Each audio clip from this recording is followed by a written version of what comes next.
રાજ્યમાં થોડા દિવસથી ઠંડીનો પારો ઉચકાયો છે, તેવામાં છેલ્લા 24 કલાકમાં કેટલાક શહેરોમાં તાપમાનનો પારો ઊંચો પણ ગયો છે। આ સાથે જ રાજ્યમાં માવઠાની આગાહી પણ હવામાન વિભાગ તરફથી કરવામાં આવી છે। ગુજરાતના કેટલાક ભાગોમાં વરસાદ થવાની શક્યતા રહે છે, જેમાં વલસાડના ભાગો ઉપરાંત લગભગ ગાંધીનગરના ભાગોમાં અને પંચમહાલના ભાગોમાં, ઉત્તર ગુજરાતના કેટલાક ભાગોમાં કમોસમી વરસાદ થવાની શક્યતા રહે છે। પણ ઉલ્લેખનીય છે કે દેશના ઉત્તરીય પર્વતીય પ્રદેશોમાં ભારે હિમ, બરફવર્ષા, કમોસમી વરસાદ, ગાજવીજ સાથે જે વરસાદ થવાનો છે તેની સીધી અસર રાજસ્થાન અને તેના બોર્ડરના ભાગમાં આવવાની શક્યતા છે। હાલ ગુજરાત સહિત દેશભરમાં વેસ્ટર્ન ડિસ્ટર્બન્સની અસર જોવાઈ રહી છે, જેના કારણે વાદળછાયું વાતાવરણ ગુજરાત સહિત દેશભરમાં જામ્યું છે અને આ જ કારણથી માવઠું પણ થવાની શક્યતાઓ છે, જેના કારણે સ્વેટર અને રેનકોટ બંને સાથે રાખવું જરૂરી બન્યું છે। જામનગર હાઈવે પર ટ્રકમાંથી મગફળીની ગુણી પડવાનો વિડીયો વાયરલ થયો છે, જે જોઈને તમારા શ્વાસ અદ્ધર થઈ જશે।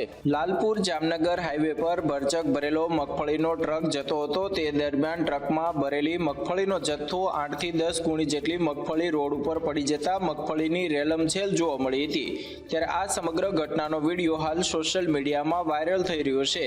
જ્યારે આ વિડીયો હાઈવે પર ઉભેલા ટ્રકમાં મગફળીની પાછળ જતી મોટર કારમાંથી ઉતારેલો હોવાની તેવી માહિતી મળી રહી છે। તે ટ્રકમાંથી મગફળીની ગુણીઓ પડી જતા અન્ય વાહન ચાલકોને હાલાકી વેઠવાનો વારો આવ્યો હતો। સદનસીબે આ ઘટનામાં આવતા જતા વાહનોમાં મોટો અકસ્માત થતા રહી ગયો છે। આ ઘટનાને લઈને વાહન ચાલકો હાઈવે તંત્રની બેદરકારી ગણાવી રહ્યા છે, સાથે જ ડ્રાઈવરે કેમ ધ્યાન ન આપ્યું તેને લઈને પણ સવાલ ઊભો થયો છે। વાવ બેઠક હાર્યા બાદ થરાદ નગરપાલિકાની ચૂંટણીને લઈને મળેલી એક બેઠકમાં ગેનીબેન ઠાકોરે કાર્યકર્તાઓને સલાહ આપી છે। તેમણે કહ્યું છે કે ઈમાનદાર વ્યક્તિઓને જ પસંદ કરજો। આપ સૌને મારી વિનંતી છે કે જે પેનલ બનાવે એ વ્યવસ્થિત પેનલો બને, ઈમાનદારવાળા, વ્યવસ્થિત લોકોના વચ્ચે લોકોનો ભરોસો કેળવી કે એવા, અને ગમે એટલો હમણાં કાંકરેજનો દાખલો આપ્યો થરાદ નગરપાલિકાનો, તો ઈમાનદાર માણસોની પસંદગી કરતું, જેથી કરીને ચૂંટણા પછી 5 વાર સુધી આપણે એનું રખેવાળું ના કરવું પડે। મહત્વનું છે કે ગેનીબેને એવું પણ કહ્યું કે ભાગ્યા પ્રમાણે જ ભાગ આપજો અને કોઈ પણ લોભ લાલચમાં આવતા નહીં। એએમસીના કેટલાક અધિકારીઓ સામે એમએલએ અમિત શાહે આક્ષેપ કર્યા છે। આક્ષેપ કરતા કહ્યું કે કેટલાક અધિકારીઓ ભ્રષ્ટાચાર છે અને બાંધકામમાં ભ્રષ્ટાચાર કરી રહ્યા છે। અમદાવાદ શહેરમાં કોર્પોરેશનની કરોડો રૂપિયાની પ્રોપર્ટી જુદા જુદા વિસ્તારમાં બંધ હાલતમાં પડી છે, જમીનના સ્વરૂપમાં પડી છે કે ખંડેર પડી છે। આની જાળવણીની સંપૂર્ણ જવાબદારી અમદાવાદ મ્યુનિસિપલ કોર્પોરેશનના જે તે ડિપાર્ટમેન્ટના અધિકારીની છે। મારી પાસે માહિતી આવી કે જમાલપુરમાં એક મ્યુનિસિપલ સ્કૂલ તોડીને એની પર કોમ્પ્લેક્સ બનાવી દેવી છે। સ્થાનિક લોકોએ જ આ માહિતી મને આપી હતી। આ લોકોએ અનેક જગ્યાએ રજૂઆતો પણ કરી હતી, એના પણ પુરાવા મને આપ્યા છે અને મને લાગ્યું કે મારે સંકલનમાં રજૂઆત કરવું જરૂરી છે। તો આવા બાંધકામ સામે ગઈકાલે અમિત શાહે અધિકારીને ઉધડો લીધો હતો અને આવનાર સમયમાં ભ્રષ્ટાચાર વિરુદ્ધ લડત પણ ચલાવશે। અમદાવાદમાં વધુ એક બ્રિજે જવાબ આપી દીધો છે। નરોડા દહેગામ રોડ પર આવેલ એક બ્રિજ ધરાશાયી થઈ ગયો, જેને પગલે ટ્રાફિક વ્યવહાર ખોરવાયો હતો। દહેગામ નરોડા સ્ટેટ હાઈવે પરની સરદાર સરોવર નર્મદા નિગમની કેનાલ પરના ઓવરબ્રિજનો જર્જરિત દિવાલ ધરાશાયી થતાં પોલીસ અને તંત્ર દોડતું થયું હતું। હાલમાં એક તરફનો રસ્તો બંધ કરીને ડાયવર્ઝન આપી ટ્રાફિક સર્જાય નહીં તેની તકેદારી રાખવામાં આવી રહી છે। ઉલ્લેખનીય છે કે થોડા વખત અગાઉ પણ આ બ્રિજનો જર્જરિત હિસ્સો ધરાશાયી થયો હતો અને એનું સમારકામ પણ કરવામાં આવ્યું હતું, છતાં ગઈકાલે ફરીવાર જર્જરિત હિસ્સો ધરાશાયી થતાં રાહદારી વાહન ચાલકોના જીવ તાળવે ચોંટી ગયા હતા। આ ઘટનામાં જાનહાનિ કે કોઈ અન્ય દુર્ઘટના ન બને તે માટે તંત્ર દ્વારા સાવચેતીના પગલાં લેવાયા છે। આમ વહીવટી તંત્રની બેદરકારીના કારણે કોઈ સમયે કેનાલ હોનારત સર્જાય અને મોટી તબાહી સર્જાય તેવી શક્યતાઓ નકારી શકાતી નથી। વડોદરામાં ટ્રાફિકની સમસ્યાને જોતા સમા ફ્લાયઓવર બ્રિજ બનાવવાનું નક્કી કરવામાં આવ્યું હતું, પરંતુ સ્થાનિકોના વિરોધ વચ્ચે ઓવરબ્રિજનું કામ અટકી પડ્યું છે।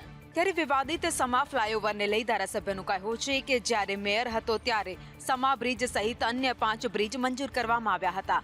ખૂબ ઊંડાણપૂર્વક ટેકનિકલ સ્ટડી કરીને આ બ્રિજ મંજૂર કરવામાં આવ્યા હતા। તો મારે એવું સ્પષ્ટ માનવું છે કે એકવાર ફરીવાર ટેકનિકલ સ્ટડી કરવો જોઈએ। અમે જ્યારે બ્રિજને સ્ટડી કરીને મૂક્યા છે તો નવેસરથી જો એમને બદલાવ પણ કરવો હોય તો એની પાછળ ટેકનિકલ સ્ટડી હોવો જરૂરી છે। સિંગલ પિયર કરવાના કારણે નીચે પાર્કિંગની સ્પેસ, નીચે ટ્રાન્સપોર્ટેશનની સ્પેસ હંમેશા વધતી હોય છે. તો એ નિર્ણય યોગ્ય નિર્ણય છે કોર્પોરેશનનો. એક તરફ સ્થાનિકો બ્રિજને બિનજરૂરી ગણાવી રહ્યા છે અને અન્ય સુવિધાઓની માંગ કરી રહ્યા છે, તો બીજી બાજુ ધારાસભ્યનું કહેવું છે કે બ્રિજ બનાવવો જરૂરી છે. સરકારી કચેરીઓના બાકી નીકળતા વેરા ના ભરવા બદલ તંત્ર અત્યારે આકરા પાણીએ છે. વેરાવળ પાલિકાએ 10 કચેરીઓને નોટિસ ફટકારી. વેરાવળ પાલિકાને સરકારી કચેરીઓ પાસેથી 3.65 કરોડથી વધુ લેણું છે અને ત્યારે જિલ્લા કલેક્ટરની સૂચના બાદ વોરંટ ઇસ્યુ કરાયું છે. સૌથી વધુ GMB પોર્ટનો 1.65 કરોડ ટેક્સ બાકી છે. તે બાદ ટેક્સ પેટે જેટકોના રૂપિયા 72.41 લાખ બાકી છે અને રેલવે સ્ટેશનનો 55.24 લાખ ટેક્સ બાકી છે. FCI ગોડાઉન રૂપિયા 10.10 લાખ અને DEO કચેરીના 9.38 લાખ ટેક્સ બાકી છે. આ ઉપરાંત સિંચાઈ કચેરીનો 2.41 લાખ ટેક્સ પણ બાકી છે. મામલતદાર કચેરીનો 1.88 લાખ અને સરકારી હોસ્પિટલનો રૂપિયા 56,000 જેટલો ટેક્સ બાકી છે. જાહેર જનતાના ઘરે ઘરે જઈ ટેક્સ ઉઘરાવતી પાલિકાએ હવે જે કચેરીઓ ટેક્સ નથી ભરતી તેમના આગળ પણ ઢોલ વગાડી ટેક્સ ઉઘરાણી શરૂ કરી. અમદાવાદના સાઉથ બોપલ વિસ્તારમાં બિલ્ડરે પ્રી બુકિંગના નામે લોકોને છેતર્યા છે, જેને લઈ હવે ગ્રાહકોમાં ભારોભાર રોષ જોવા મળી રહ્યો છે. પ્રિવિલોન બિલ્ડકોન LPએ 3 અને 2 BHK ના ફ્લેટની 2 સ્કીમ મૂકી હતી. રિચમન્ડ પ્રિવિલોન અને સેલેસ્ટ્રિયન નામની સાઇટમાં બિલ્ડરે પ્રી બુકિંગ શરૂ કર્યું હતું. હવે એવું સામે આવી રહ્યું છે કે બિલ્ડરે જમીનના નાણાં પૂરા ન ચૂકવ્યા હોવાથી સોદો રદ થયો છે અને હવે બિલ્ડરો ભૂગર્ભમાં ઉતરતા લોકો ચિંતામાં ગરકાવ થયા છે. ત્યારે બિલ્ડરે સોશિયલ મીડિયામાં એક વિડીયો વાયરલ કર્યો છે. આ બાહેંધરી તો આપી છે, પરંતુ લોકોને તેના ભરેલા નાણાં દૂધે ધોયેલા પરત ન મળે ત્યાં સુધી બુકિંગ કરાવનારા ગ્રાહકોમાં ઉચાટ જોવા મળશે તે નક્કી છે. રાજ્યમાં છેલ્લા કેટલાય દિવસોથી હોસ્પિટલોને લઈને વિવાદ સામે આવી રહ્યો છે. તે દરમિયાન રાજકોટની એક ખાનગી હોસ્પિટલ વિવાદમાં આવી છે. શહેરના અયોધ્યા ચોકમાં આવેલા એનર્જી હોસ્પિટલ સામે પરિવારજનોએ ગંભીર આક્ષેપ કર્યા છે. પરિવારજનોએ આક્ષેપ કરતા કહ્યું છે કે દર્દીને દાખલ કર્યા બાદ બિલ વધારે આપવામાં આવ્યું છે. રૂપિયા 20 થી 30 હજાર પર દિવસના નક્કી કર્યા, પણ બિલ વધારે લેવાયું હોવાનો આરોપ લગાવવામાં આવ્યો છે. આ સિવાય બિલ વધારે આવતું હોવાથી દર્દીના પરિવારજનોએ ડિસ્ચાર્જ માંગ્યું, પણ ડિસ્ચાર્જ આપવામાં આવ્યું નહીં. જે બાદ દર્દીના પરિવારજનોએ સોશિયલ મીડિયામાં વિડીયો વાયરલ કર્યો હતો. જોકે પરિવારને હોસ્પિટલનો ચાર્જ પોસાય તેમ ન હોય અને દર્દીના સ્વજનો જ્યારે ડિસ્ચાર્જ માંગે ત્યારે હોસ્પિટલો તરફથી ડિસ્ચાર્જ આપવામાં આવતો નથી. ત્યારે આવી હોસ્પિટલ સામે તપાસ, ફરિયાદ અને કાર્યવાહી એમ 3ની જરૂર લાગે છે. વગર વરસાદે જ કચ્છનું નાનું રણ બેટમાં ફેરવાયું છે. નર્મદાના પાણીના કારણે અગોરિયાઓને કરોડો રૂપિયાનું નુકસાન થયાના સમાચાર મળ્યા છે. કચ્છનું નાનું રણ સુરેન્દ્રનગર જિલ્લાના પાટડી અને ધાંગધ્રા તાલુકામાં પણ આવેલ છે.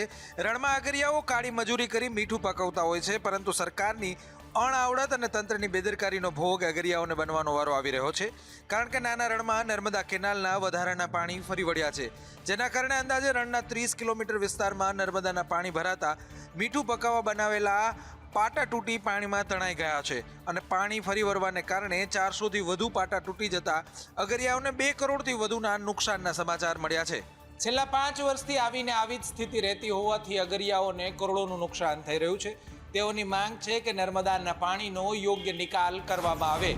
વડોદરામાં પ્રતિબંધિત ચાઇનીઝ દોરીનું વેચાણ થતું હતું, જેને પગલે SOG પોલીસે સઘન કાર્યવાહી કરી છે. પાણીગેટ વિસ્તારમાં આવેલ મેમણ શોપિંગ સેન્ટરમાંથી વડોદરા SOG પોલીસે પ્રતિબંધિત ચાઇનીઝ દોરીના 480 બોક્સ સહિત 2.47 લાખ રૂપિયાનો મુદ્દામાલ જપ્ત કર્યો છે અને એક આરોપીની ધરપકડ કરી છે. આ મામલે વધુ તપાસ પણ પોલીસે કરી છે. SOGની ટીમને આજવા રોડ ખાતે આવેલ મેમણ શોપિંગ સેન્ટરમાંથી Welan mono, German technology, fly about the test only, for industrial use only અને trademark owner Welan Impex private limited લખાણવાળા 16 બોક્સ મળી આવ્યા હતા, જેમાં પ્રતિબંધિત ચાઇનીઝ દોરીના 480 બોક્સ મળી આવ્યા હતા. ઉત્તરાયણ પૂર્વે વડોદરાની પાણીગેટ પોલીસ સ્ટેશનને સપાટો બોલાવ્યો છે, જેમાં પોલીસ અધિકારીઓએ કહ્યું છે કે આગામી સમયમાં પણ આ પ્રકારની તપાસ ચાલુ રહેશે. કચ્છના સામાખિયાળીમાં આહિર સમાજનો મહારાસ યોજાયો, જેમાં 12થી વધુ ગામની આહિરાણીઓએ ભાગ લીધો હતો. સામાખિયાળીમાં કાંઠા 24 આહિર સમાજ દ્વારા મહિલાઓ માટે મહારાસનું આયોજન કરવામાં આવ્યું હતું, જે આજરોજ વહેલી સવારે 9 કલાકથી શરૂ થયું હતું. 12થી વધુ ગામની મહિલાઓ દ્વારા આ મહારાસમાં જોડાઈ હતી. રાસ લેતા પહેલાં પ્રથમ ભગવાન શ્રી કૃષ્ણની આરતીનું આયોજન કરવામાં આવ્યું હતું. ત્યારબાદ મહારાસ શરૂ કરવામાં આવ્યો હતો, જેમાં સ્થાનિક મહિલાઓએ આખા કાર્યક્રમની જવાબદારી સંભાળી હતી. સામાજિક રીત રિવાજ પ્રમાણે અને પહેરવેશની સાથે સાથે જૂના રાસ પ્રમાણે રાસ રમવામાં આવ્યો હતો. દ્વારકામાં યોજાયેલા મહારાસને 1 વર્ષ પૂર્ણ થતાં આ આયોજન કરવામાં આવ્યું હતું અને સમાજની તમામ મહિલાઓ અને બાળાઓએ તેમાં ઉમળકાભેર ભાગ પણ લીધો હતો.